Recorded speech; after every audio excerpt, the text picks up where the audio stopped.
Good morning. Good morning. It's so good to be with you. My name is Ben Robbins.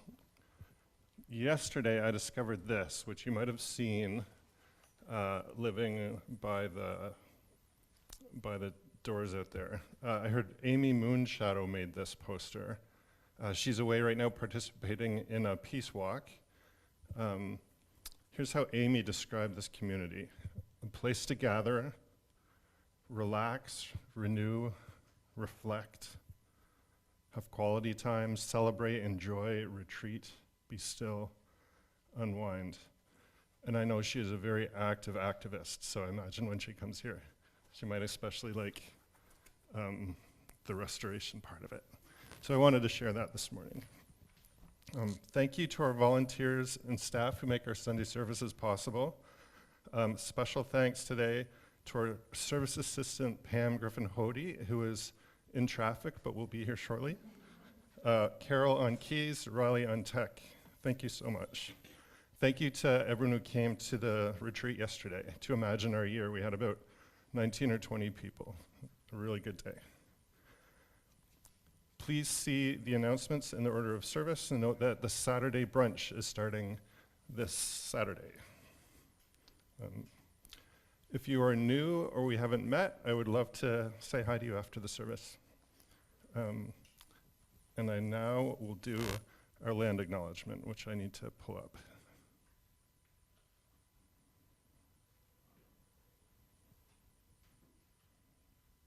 Okay. Oops.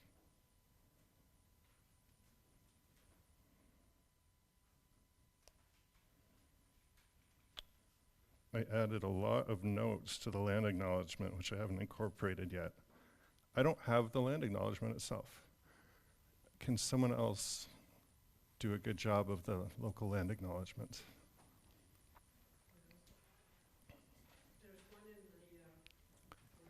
Oh, great. Okay. Did you? Yeah, go for it, please.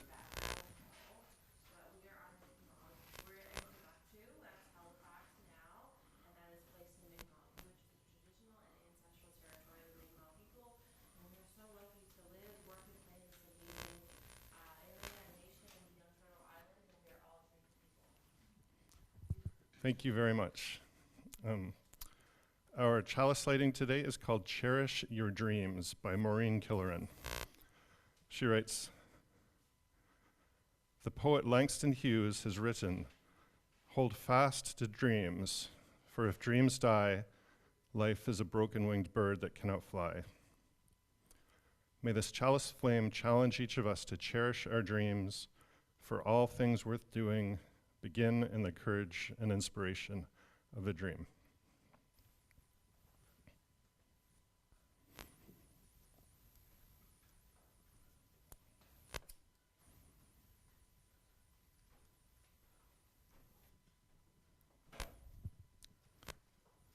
And please rise in body or spirit for our opening hymn, number 361, Enter, Rejoice, and Come In. It's okay.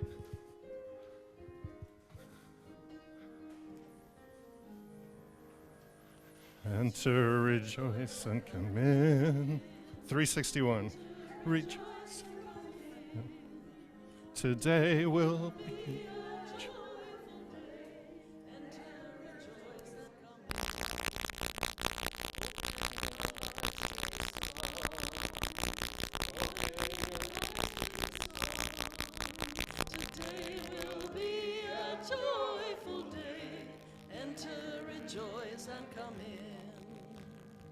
Open your hearts, everyone. Open your hearts, everyone. Today will be a joyful day.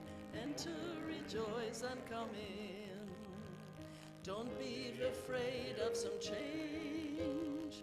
Don't be afraid of some change. Today will be a joyful day. Enter, rejoice, and come in. Enter, rejoice, and come in. Enter, rejoice, and come in. Today will be a joyful day. Enter, rejoice.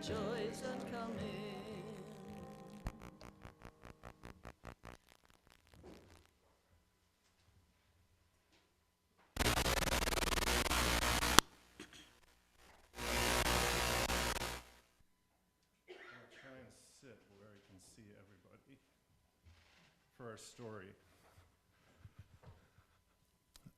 A wise elder once said to me, "Picture in your mind what you want. If you want a car, picture a car." At that time in my life, that would have been high on the list. So, what color car? A yellow car. So picture a yellow car. Imagine precisely in detail, we've got a car. Is that a yellow car? No. I just manifested a yellow car. This was not planned. I've heard of a yellow submarine. Yes, yeah. So stuff like this happens, it makes you wonder. I don't know. I think that was a coincidence, but it was a pretty awesome one. But I think if you imagine precisely in detail what you want, you might be amazed about what happens.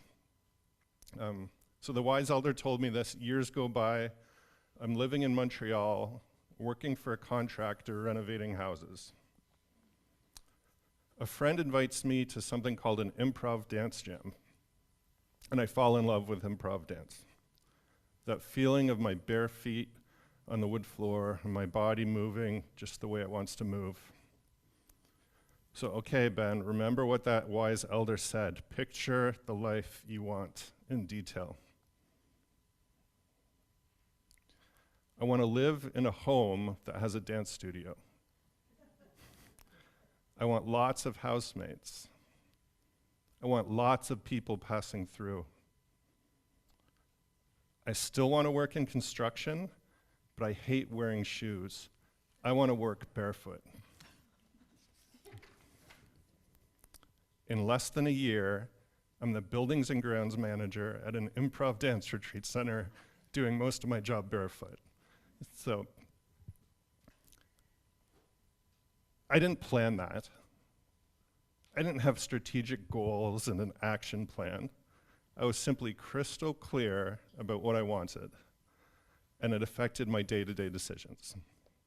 Maybe I got lucky. While I was there, I became more interested in people and relationship and personal growth. I loved dance, but I wanted a broader basis for community. And as I pictured in my mind precisely what I wanted, the image looked more and more like a UU community. So the rest is history. So I wonder, what part of your current life did you plan? Like, did you plan what type of person you would fall in love with? Did anyone do that? Did anyone have the list? Kinda, maybe? Or was it out of the blue? Your vocation, your passion, what gets you out of bed in the morning, did you plan that? Or did it just, what happened, Sylvia? You don't know? I only plan Saturdays and Sundays. So today we're thinking about planning, and when is it helpful, and when is it enough to just be really, really clear about what you want. We have, let me check, joys and sorrows, complex truths.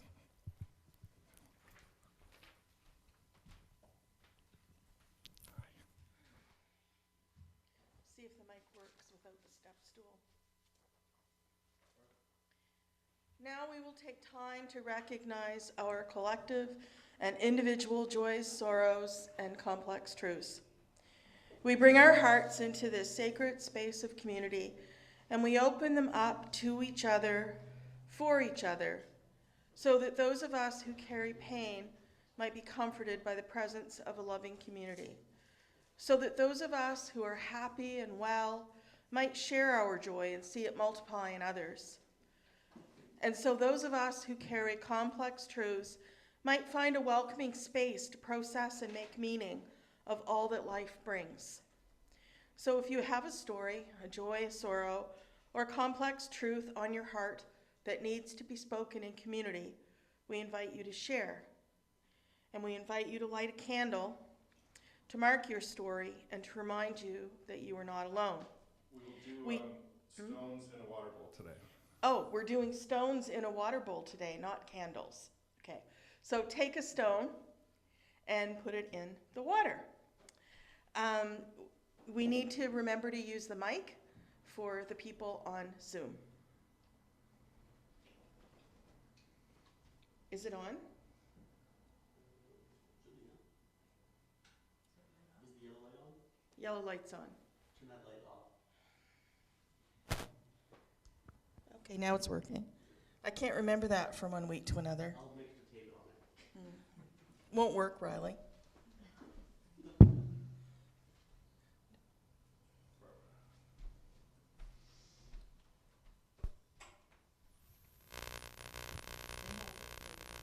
I can hold it.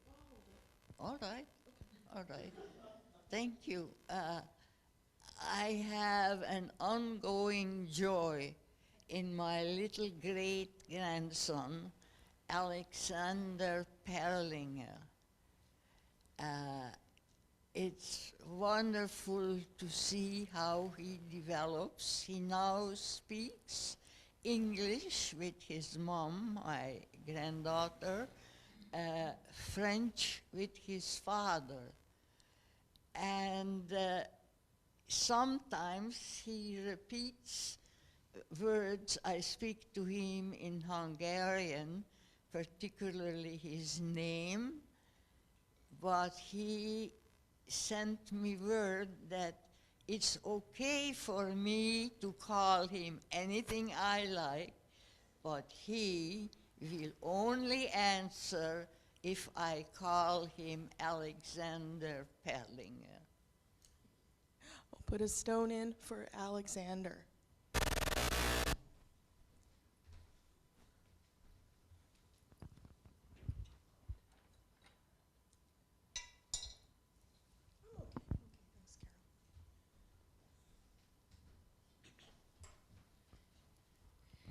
Today is my father's 120th birthday. And it might, I'm not sure how he would feel about being honored in a Unitarian church, but I do remember him, and it was a life worth memorizing. His name was Roland Campbell Mott. Put a stone in for Roland.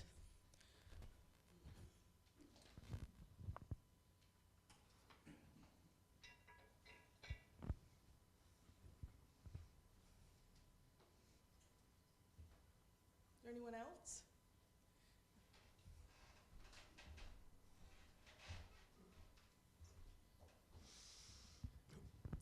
Sorry. That's okay. I'll talk to you. Good morning. I have been visualizing something very clearly in my mind for a number of weeks, very strongly. Every morning I picture myself well. And guess what? I am getting better.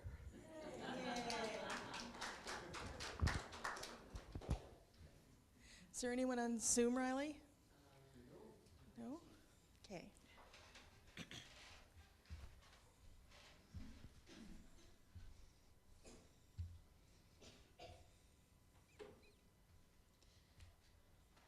And I will put one stone for all of the joys and sorrows that we keep in our hearts.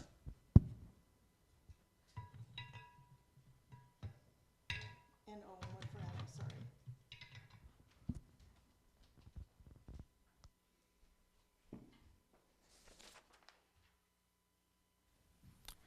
And we have a meditative moment now. Riley's going to play a video on the screen. Singers are singing a beautiful meditative song. They sing a verse, and then they hum the verse quite quietly. So you might take that time to just be with your breath or whatever's in your mind.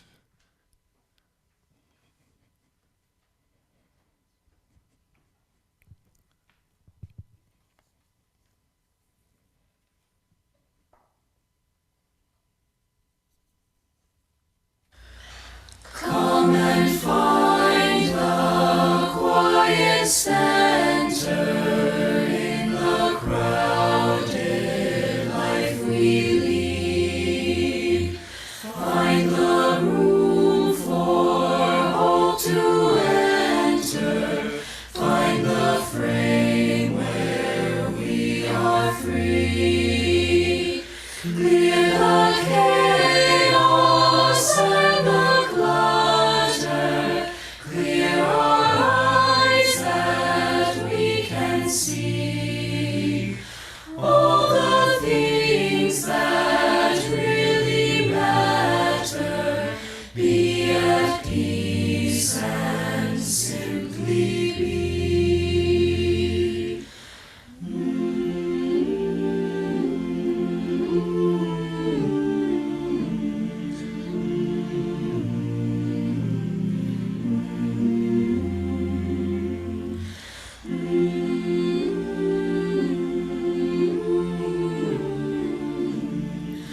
Community is made possible by the offering of our individual skills, commitments, and gifts.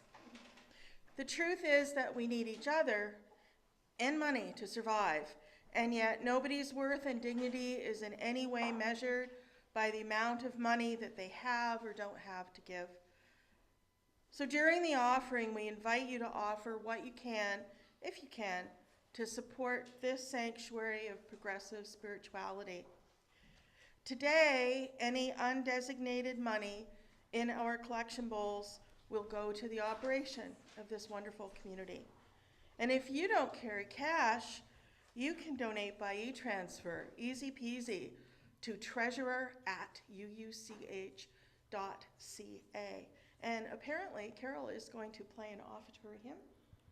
It was in the order of service. Maybe I'm wrong. There's Peace Like a River. The lyrics are slightly modified. They'll be on the screen and they're in the order of service.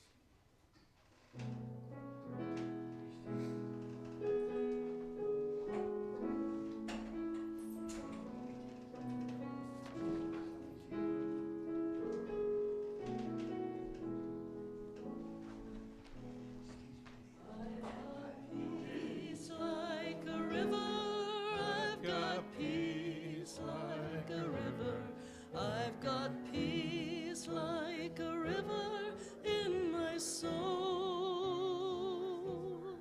I've got peace like a river. I've got peace like a river. I've got peace like a river in my soul. I've got joy like a fountain. I've got joy like a fountain. I've got joy like a fountain in my soul. I've got joy like a fountain. I've got joy like a fountain. I've got joy like a fountain in my soul. I've got love like an ocean. I've got love like an ocean. I've got love like an ocean in my soul. I've got love like an ocean. I've got love like an ocean. I've got love like an ocean in my soul. I've got pain like a tempest. I've got pain like a tempest. I've got pain like a tempest in my soul. I've got pain like a tempest. I've got pain like a tempest. I've got pain like a tempest in my soul. I've got tears like the raindrops. I've got tears like the raindrops. I've got tears like the raindrops in my soul. I've got tears like the raindrops. I've got tears like the raindrops. I've got tears like the raindrops in my soul. I've got hope like a wellspring. I've got hope like a wellspring. I've got hope like a wellspring in my soul. I've got hope like a wellspring. I've got hope like a wellspring. I've got hope like a wellspring in my soul.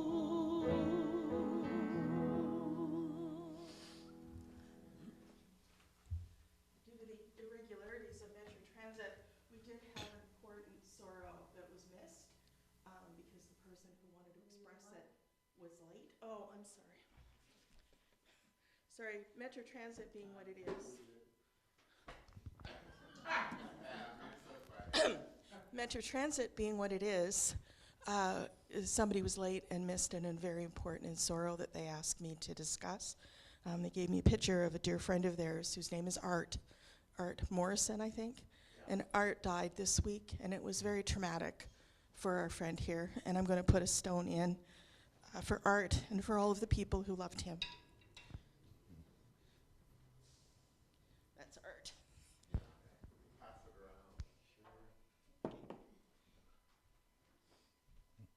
And the reading. Okay. Yeah, sorry. Sure.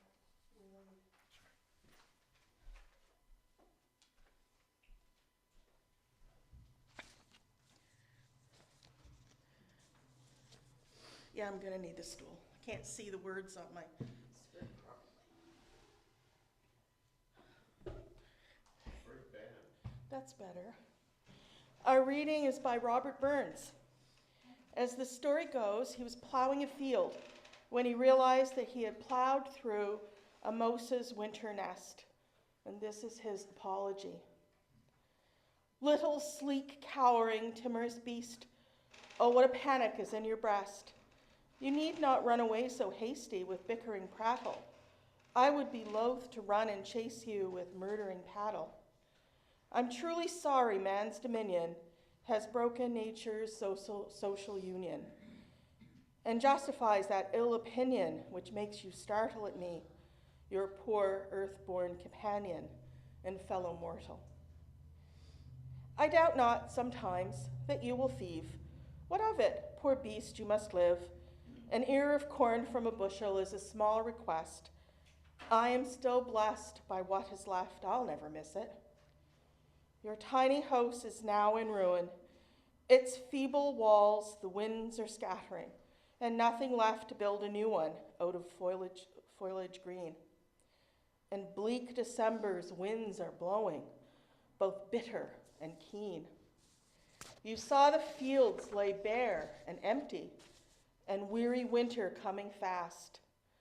And cozy here, beneath the blast, you thought to dwell, till crash, the cruel plowshare passed straight through your cell. That small heap of leaves and stubble has cost you many a weary nibble. Now you are turned out for all your trouble, without house or holding, to endure the winter's sleety dribble and frosty cold. But Mose, you are not alone in proving foresight may be vain. The best laid schemes of mice and men go oft awry, and leave us nothing but grief and pain for promised joy. Still, you are blessed compared with me. The present only touches you, but oh, I backward cast my eye on prospects drear, and forward, though I cannot see, I guess and fear.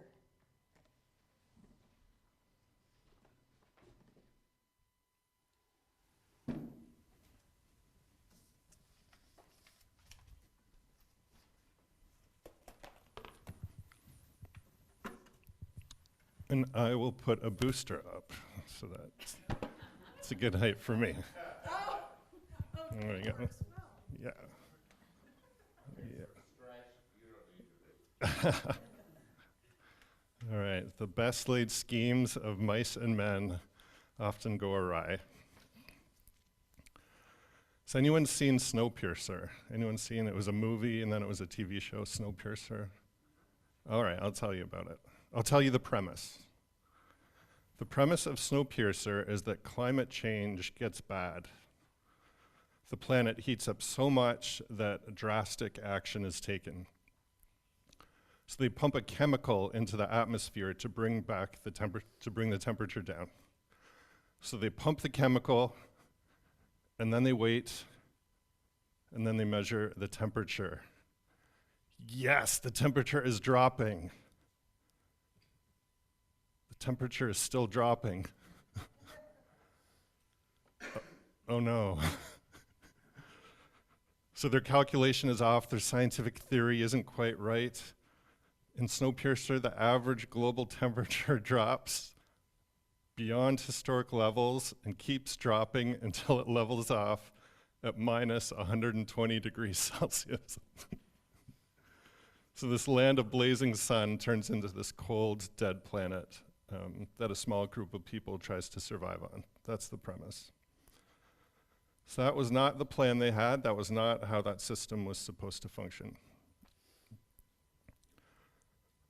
A writer named John Gall wrote a book about how systems often don't do what you want them to do. The education system too often gets in the way of learning. The justice system too often prolongs injustice.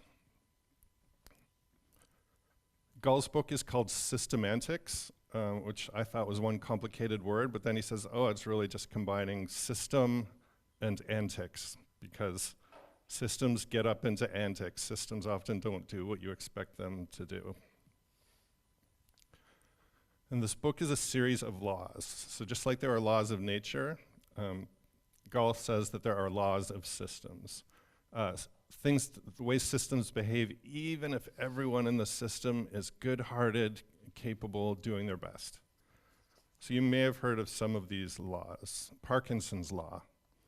Work expands to fill the time available. The Peter Principle. People get promoted to their level of incompetence. Murphy's Law, that which can go wrong will go wrong. And Gall lists dozens and dozens and dozens of laws. And if we look at the housing situation in Halifax and many cities across Canada, Canadians overwhelmingly want everyone to have housing. We plan systems to make that happen, and then the best laid plans of mice and men go awry.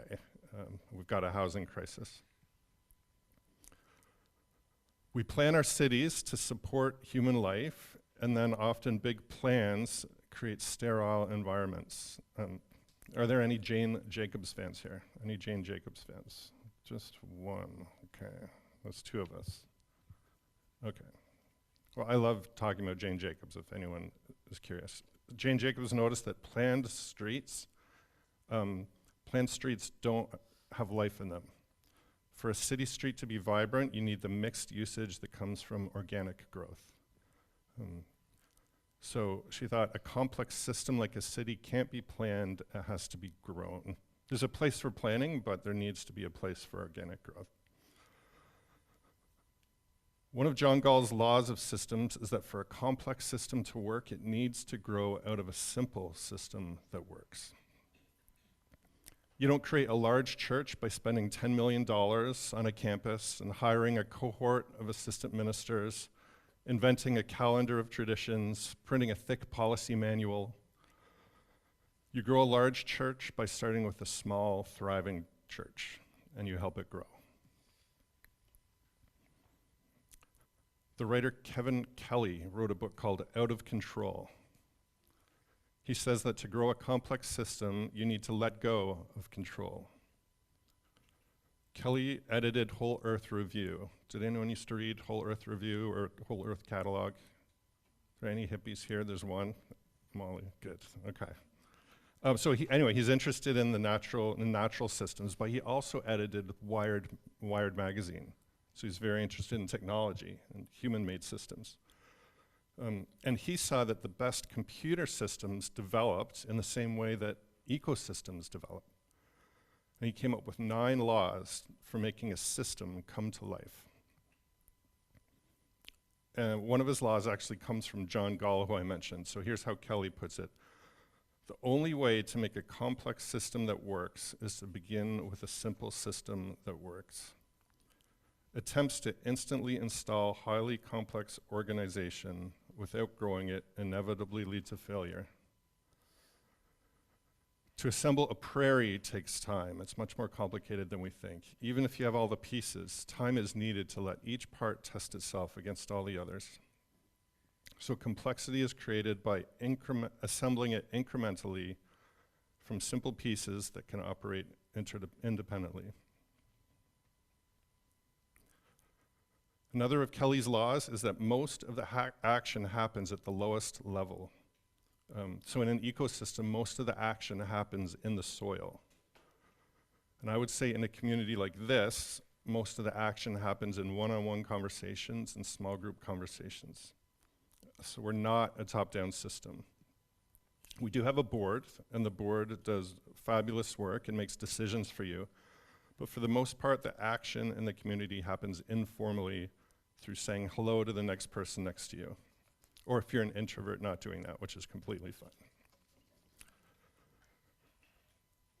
So those two laws have been on my mind all week leading up to yesterday's retreat. I want our life in this church to resonate with these two laws. So they were complex systems grow out of simple systems, and most of the action happens through personal connection. Last year, 3 of the goals you wanted for this community were to grow the community, have more opportunities to interact, and increase the UU profile in Halifax. And yesterday we imagined how to do each of these. And our imaginings are actually posted on the back wall of the sanctuary. I'll try and get these typed up for people on Zoom. The retreat itself was designed to prioritize interaction. So after a large group welcome, we split into small groups for deeper sharing. And then we gave each table a topic, and you can move freely from topic to topic. So over here, I think we talked about growing the community. Over here, we talked about more opportunities to interact. And in the ballroom, we talked about how to raise the UU profile in Halifax. So if one topic grabbed you, you could stay with it the whole time. It's not like a bell rang and you had to change topic. If you found yourself having a deep discussion about something else, then that was okay too. Go where the energy is. We were an ecosystem of meaningful connection. And we had extra pieces of paper on the wall. You could add a topic for discussion. So one topic that was added was volunteers. How do we organize and support volunteers? So that went on the wall. One of the key properties of organic growth is that you can start small and start today. You don't need to create a policy or a team or have a meeting. So one of the pieces of paper asks, what is one thing that you can do now? I wrote down that I want more singing in the community, so I can make that happen now by asking who wants to sing together today after service. So yeah, you can start today. After the retreat, we had a potluck and a barbecue, and then the board met to pick goals for the year based on what came out of the retreat. One of the goals is growth through fellowship. We want more life in the community, and it will happen by creating more life in the community. An organic approach means try a bunch of things and go where the energy is. And the October newsletter will have a number of extra events in it. There might be discussions, music making, meditation, a variety of experiences. We'll see what resonates and continue experimenting in November.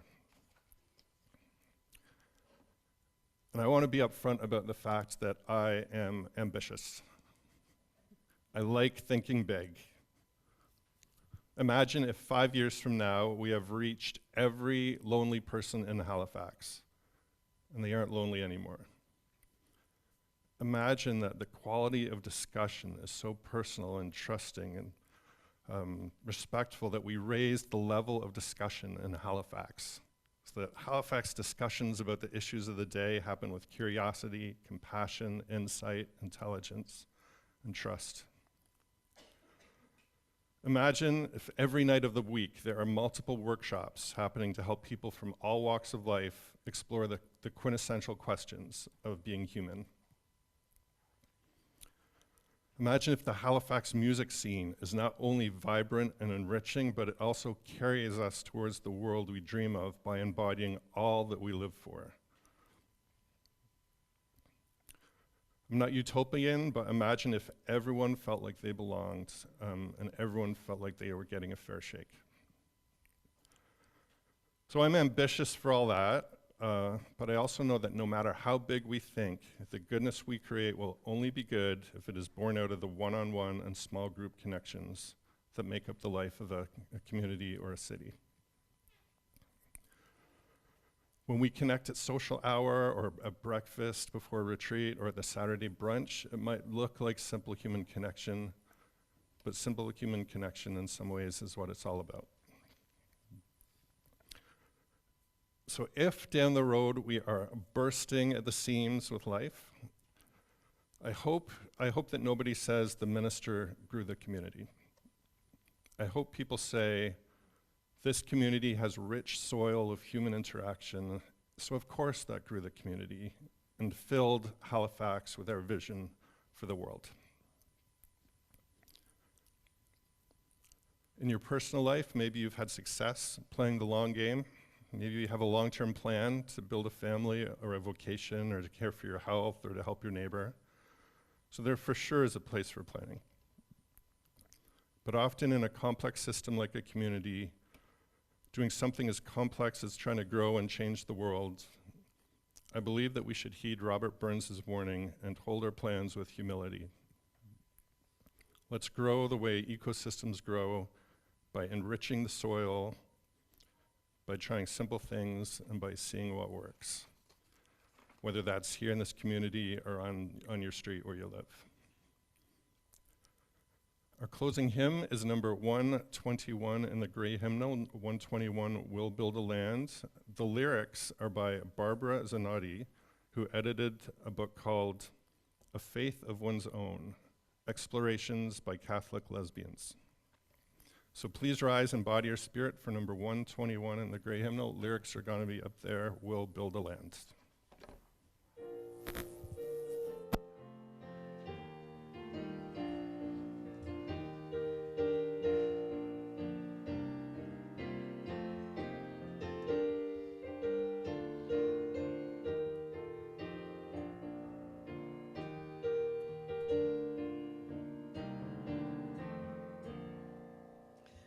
We'll build a land where we bind up the broken. We'll build a land where the captives go free, where the oil of gladness dissolves all mourning. Oh, we'll build a promised land that can be. Come, build a land where sisters and brothers, anointed by God, may then create peace, where justice shall roll down like waters, and peace like an ever-flowing stream. We'll build a land where we bring the good tidings to all the afflicted and all those who mourn, and we'll give them garlands instead of ashes. Oh, we'll build a land where peace is born. Come, build a land where sisters and brothers, anointed by God, may then create peace, where justice shall roll down like waters, and peace like an ever-flowing stream. We'll be a land building up ancient cities, raising up devastations from old, restoring ruins of generations. Oh, we'll build a land of people so bold. Come, build a land where sisters and brothers, anointed by God, may then create peace, where justice shall roll down like waters, and peace like an ever-flowing stream. Come, build a land where the mantles of praises resound from spirits once faint and once weak, where like oak of righteousness stand her people. Oh, come, build the land, my people we seek. Come build the land where sisters and brothers, anointed by God, may then create peace, where justice shall roll down like waters, and peace like an ever-flowing stream.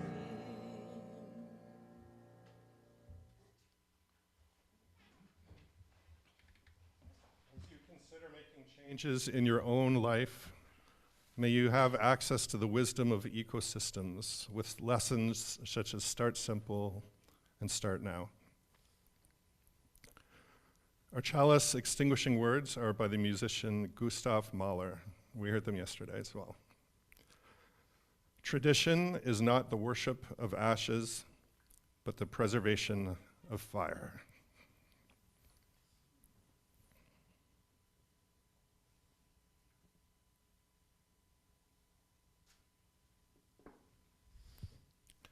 Our service has ended. Oh. We're going to do an announcement here from Barb. Okay. Very, very complex. No, this is the sign up. There's 3 clipboards, only 2 pens.